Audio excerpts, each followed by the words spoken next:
ilmaha u heesaysaan oo gurihiina joogtaan waxaad ugu heystaan luqadii maxay diintiina intaa qortaan inaad dugsigiina usoo gudbisaan ilmaha hala baro heesii Soomaaliga waa kuwan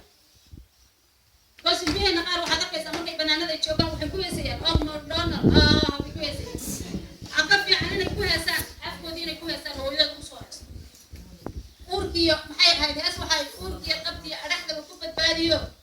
ilmahaaga mar walba kala dagaalan inaan dhaqankooda inaan afkooda inaysan xiriirka bulshadooda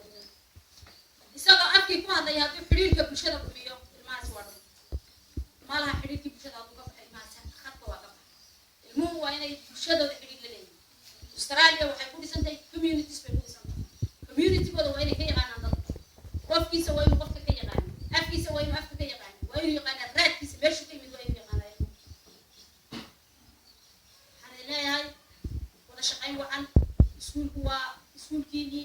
ilmuhu waa ilmaheenii afkuna waa afkeedii naga dheheen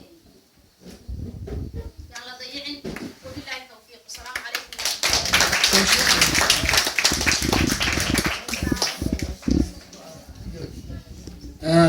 بسم الله الرحمن الرحيم هذا وحويان وحبس دوينيا لنا فسدا أي كلمة تراضى أدي لها كرال النقضية بس دوينيا لنا welcome yeah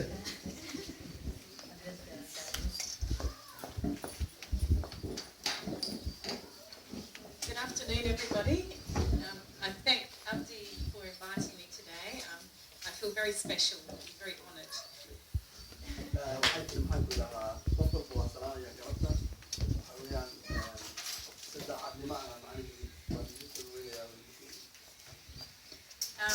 Last year I began working at the SACE board and I was very lucky to work with Abdi and Amina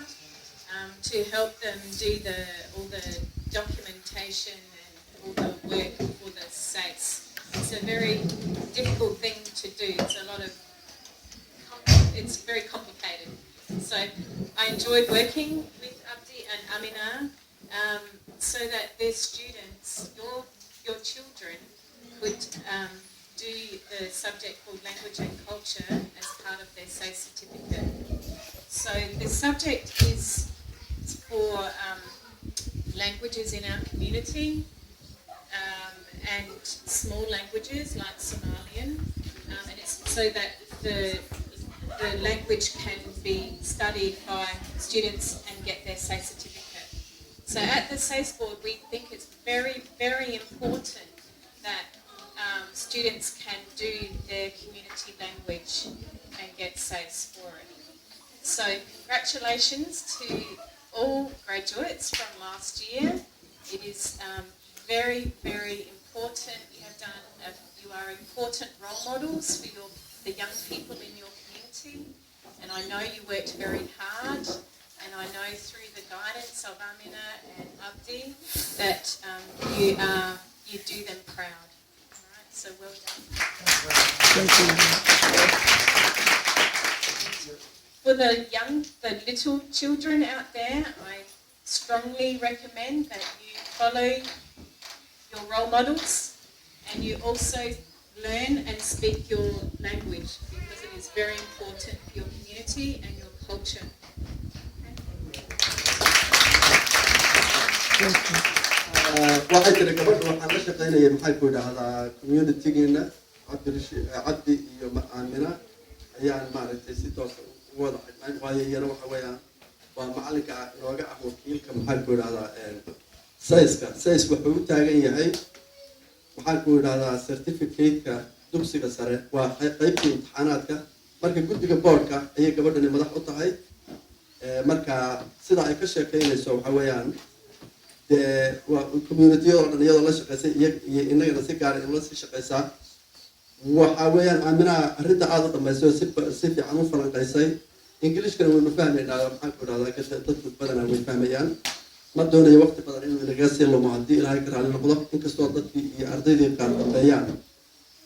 presentationka aan doonaya inaan bixino waxaa ka mid ah maxaan ku dhahaa ardayda inuu horumarna ay ahayd laakiin inta ay ka imanayaan waxaan sugaynaa ardaydii qaar ka mid ah ayaan sugaynaa so waxaan hormarinaynaa haddii ilaahay ka raali noqdo waalidiinta qaybaan ugu talagalay qaybta waalidiinta aan ugu talagalay waalidiinta iyadoo dhan waa loo fiican yihiin alxamdulillahi rabbil caalamiin mid kasta oo waalidiinta ka mid ah mid ardayda keeno oo iskuulka ku xidhan iyo mid aan ku xidhnaynba annaga waa noo waalidiintii waana noo fiican yihiin laakiin categoriga aanu eegnay maadaama aan qof walba maxaa ku idhahdaa shahaado markii la siin karin waxaanu ka soo qaadanay ilaa dhowr qof oo maxaan ku idhahdaa aanu siinay maxaan ku idhahdaa ugu talagalay inaanu shahaadooyin siino iyo ijaazooyin yaryar oo maaragtay iska hadiyada ah haddii aan laydmo annagoo categoriga u eegnay markaan dhinac kasta ka eegnay ardayda waxaa la rabaa inuusan ilmuhu uusan habsaamin ardayga waalidiinta aanu isnidhi way ugu horeeyaan ilaa 6 ugu horeeya oo ilmahooda uusan habsanka aqoonin ayaanu soo qaadanay taasaan ku bilaabayna Leonard we started university presentation we're supposed to be started university students but some students were waiting and we have started university parents okay all right